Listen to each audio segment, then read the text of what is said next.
Dear students and viewers, welcome to new English classes by Akin sir. Dear students, ଆଜି ଆମେ Odisha plus two ବୋର୍ଡ଼ର plus two second year ପିଲାଙ୍କର board ପରୀକ୍ଷାରେ ଆସୁଥିବା ଗୋଟେ dictionary skill କରିବା, ଯାହାକି 5 ମାର୍କ ପାଇଁ ନର୍ମାଲି ପରୀକ୍ଷାରେ ପଡ଼ିଥାଏ। Ward is ପୋର୍।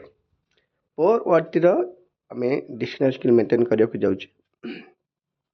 ଭଲ ଭାବେ ଜାଣିଛେ ଯେତେବେଳେ ଆମେ କୌଣସି ଡିକ୍ସନାରୀ ସ୍କିଲ୍ କରିବାକୁ ଯାଉଛେ ଯେ ଗୋଟେ ୱାର୍ଡ଼ ଦେଇଥିବ, ସେ ୱାର୍ଡ଼ଟିର 5ଟି ମିନିଂ ଦେଇଥିବ, ତା ସହିତ 5ଟି ସେଣ୍ଟେନ୍ସ ମଧ୍ୟ ଦେଇଥାଏ।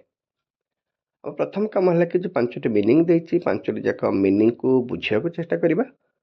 ତାପରେ ଯେଉଁ 5ଟି ସେଣ୍ଟେନ୍ସ ଦେଇଥିବ ତାକୁ ମଧ୍ୟ ଆମେ ନିହାତି ବୁଝିବାକୁ ଚେଷ୍ଟା କରିବା। ଯଦି ଆମେ ମୁଖ୍ୟତଃ ସେଣ୍ଟେନ୍ସ ଗୁଡ଼ିକ ସହଜରେ ବୁଝିଗଲେ ତାହେଲେ ଆମକୁ ମିନିଂ ସହିତ କୌଣସି ପ୍ରକାର ମ୍ୟାଚ୍ କରିବାରେ ଅସୁବିଧା ହେବନି। ପ୍ରଥମ କାମ ହେଉଛି କି ପ୍ରଥମେ ଆମେ ମିନିଂ ଗୁଡ଼ାକ ଜାଣି ସାରିଲା ପରେ ତାପରେ ଆମେ ଦେଖିନେବା ଯେ ଯେଉଁ 5ଟି ବାକ୍ୟ ବି ଦେଇଛି ସେ ପ୍ରତ୍ୟେକ ବାକ୍ୟରେ ପ୍ରତ୍ୟେକ ମିନିଂ କିଛି ନା କିଛି ଗୋଟେ ମିନିଂ ଟଚ୍ ରହୁଛି, ବା ପ୍ରତ୍ୟେକ ବାକ୍ୟ ସହିତ ପ୍ରତ୍ୟେକ ସେଣ୍ଟେନ୍ସ ସହିତ ଗୋଟେ ମିନିଂ ମଧ୍ୟ ମ୍ୟାଚ୍ କରୁଛି। ଯଦି ସେତିକି ଆମେ ଜାଣିଗଲେ ତାହେଲେ ମ୍ୟାଚ୍ କରିବାରେ କିଛି ଅସୁବିଧା ହେବ ନାହିଁ। କାରଣ ଆମେ ଯଦି ସାଧାରଣ ଗୋଟିଏ ଭୁଲ କରିବା ତାହେଲେ 2ଟି ଭୁଲ ହେବାର ଚାନ୍ସ ବହୁତ ରହୁଛି। 2ଟି ଭୁଲ କରିତେ ପ୍ରାୟତଃ ଦେଖାଯାଉଛି 3 ବା 4 ଭୁଲ ହେଇଯାଉଛି। ତ ଟିକେ ଯଦି ସତର୍କ ରହିବା ଆମେ ଡିକ୍ସନାରୀ ସ୍କିଲ୍ କଲାବେଳକୁ ତାହେଲେ ଆମକୁ 5ରୁ 5 ଆସିବାରେ କିଛି ଅସୁବିଧା ହେବନି। ସୋ ପ୍ରଥମ କାମ ଦୃଷ୍ଟିରୁ ମୁଁ ବାରମ୍ବାର କହିଛି ଯେ ପ୍ରଥମେ ଆମେ ମିନିଂ ବୁଝିବା, ତାପରେ ସେଣ୍ଟେନ୍ସ ଗୁଡ଼ିକ ବୁଝିବାକୁ ଚେଷ୍ଟା କରିବା, ତାପରେ କେଉଁ ସେଣ୍ଟେନ୍ସରେ କେଉଁ ମିନିଂଟି ମ୍ୟାଚ୍ ହେଇକି ରହିଛି ଆମେ ସେମାନଙ୍କୁ ଯଦି ବୁଝିବାକୁ ଚେଷ୍ଟା କରିବା ତାହେଲେ ଜାଣିପାରିବା। ଯେହେତୁ ଆମେ ମିନିଂ ତ ବୁଝି ସାରିଥିବା, ସୋ ଆମକୁ ୱାର୍ଡ଼ ମ୍ୟାଚ୍ କରିବାରେ କୌଣସି ପ୍ରକାର ଅସୁବିଧା ହେବ ନାହିଁ। ଓକେ, ବର୍ତ୍ତମାନ ଆମେ ଦେଖିଦେବା ଯେ ୱାର୍ଡ଼ ପୋର୍ର ଯେଉଁ 5ଟି ଯାକ ମିନିଂ ଦିଆଯାଇଛି ସେ 5ଟି ମିନିଂ କ'ଣ ଅଛି। ତାପରେ ଦେଖିଦେବା ଯେଉଁ 5ଟି ସେଣ୍ଟେନ୍ସ ଦେଇଛି ତାର ସେଣ୍ଟେନ୍ସର ଅର୍ଥ କ'ଣ ପ୍ରକାଶ କରୁଛି, ଆଉ ସେଇ ସେଣ୍ଟେନ୍ସ ଗୁଡ଼ିକରେ କେଉଁ ମିନିଂଟି ମ୍ୟାଚ୍ ରହିଛି ତାକୁ ମଧ୍ୟ ଆମେ ଜାଣିବା ପାଇଁ ନିହାତି ଚେଷ୍ଟା କରିବା। ଓକେ, ପ୍ରଥମ କାମ ହେଲା ଯେ ଆମେ ପ୍ରଥମେ ଯେଉଁ ଦେଇଛି ୱାର୍ଡ଼ ପୋର୍ର 5ଟି ଯାକ ଯେଉଁ ମିନିଂ ଦେଇଛି ତାକୁ ଆଗ ପ୍ରଥମେ ବୁଝିବା ପାଇଁ ଆମେ ଚେଷ୍ଟା କରିବା।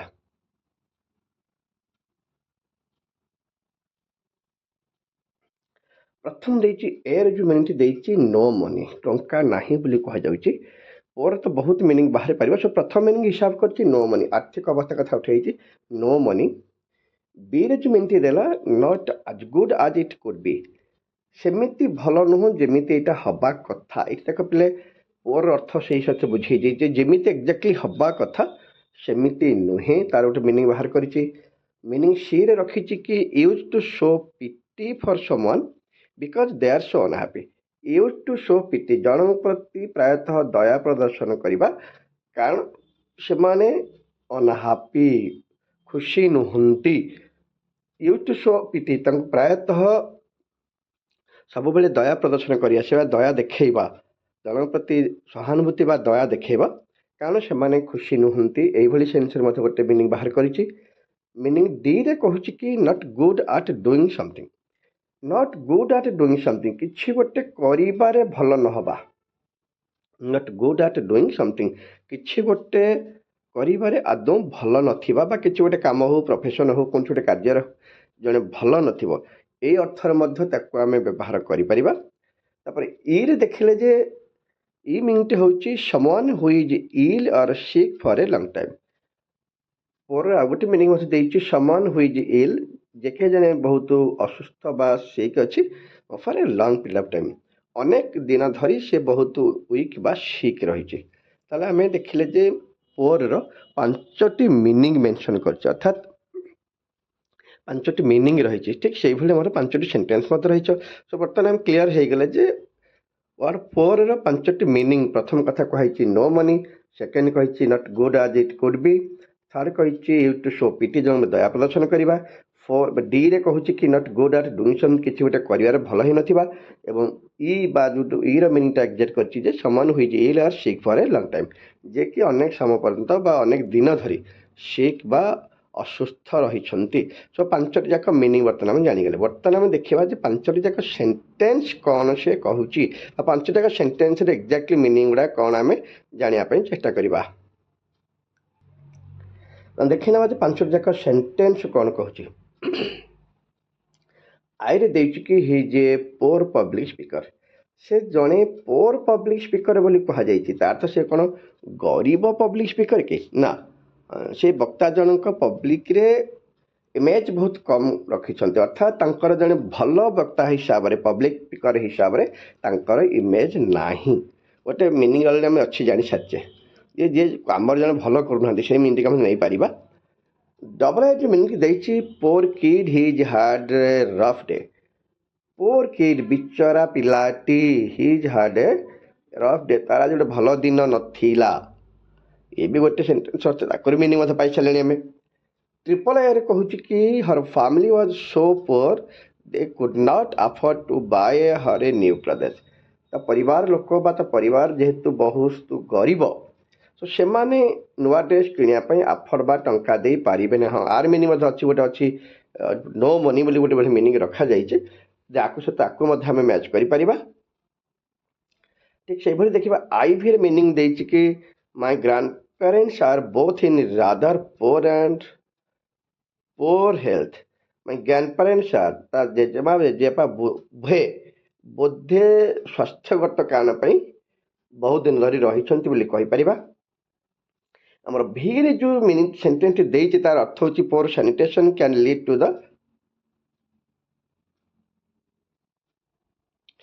ओके बर्तमान आम पांचटी जाक सेंटेंस अर्थ किछि मात्रा बुझी सारीचे एवं को सेंटेंस रे कोटी मैच करिवो ताहा मध्य आमे जानि सारिलेनी जानीगले बर्तमान पांचटा सेंटेंस अर्थ कौन प्रथम कथा कही से जड़े पोर पब्लिक स्पीकर जी कि हो पारे प्रोफेशनाली भल स्पीकर नुहंती भल करूना कौन स्पीक पिलाटीर रफ डे आज थिला पोर किड बिचरा पिलाटीर आज भल दिन ही नाला ट्रिपल ए कहुच्छे कि परिवार बहुत गरीब अर्थात मनी कथा एक्जाक्टली कहुच्छे कि ड्रेस अफोर्ड करें ना आईवी कही जेजेबापा जेजेमा बोथ रेदर बहुत पोर हेल्थ अर्थात देह बहुत दिन धरी असुस्थता रही एक कथा भी उठा जाइए भी रे जो मिनटा कहगला जे भी रे कहुच्छे कौन ना poor sanitation can lead to the spread of disease poor sanitation can lead to the spread of disease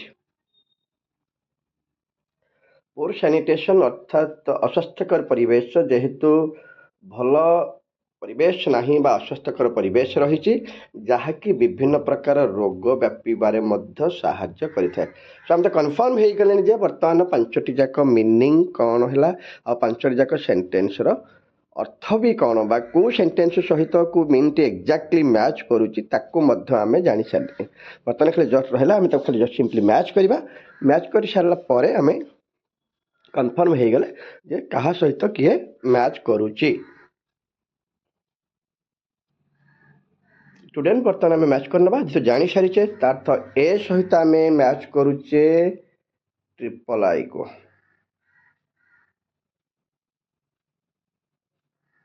ए सहित आम ट्रिपल आई की मैच करवा बी सहित आम भी की मैच करिचे सी सहित आम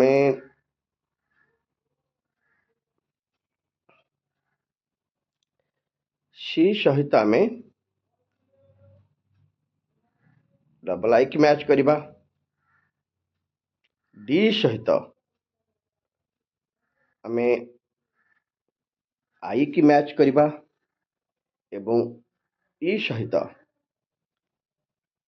आम आई भी की मैच कले सो बर्तमान क्लीयर हो गले कहा सहित क्या मैच करें आम बर्तमान कन्फर्म हो गले ए सहित आम मैच करें ट्रिपल आई को बी सहित भी की मैच करें सी सहित डबल आई की मैच करें डी सहित आई को एवं ई सहित आई भी की मैच करें सब किसी असुविधा नहीं हम तो मैच कर सारे बर्तमान आम क्लीयर हो गले ए सहित ट्रिपल आई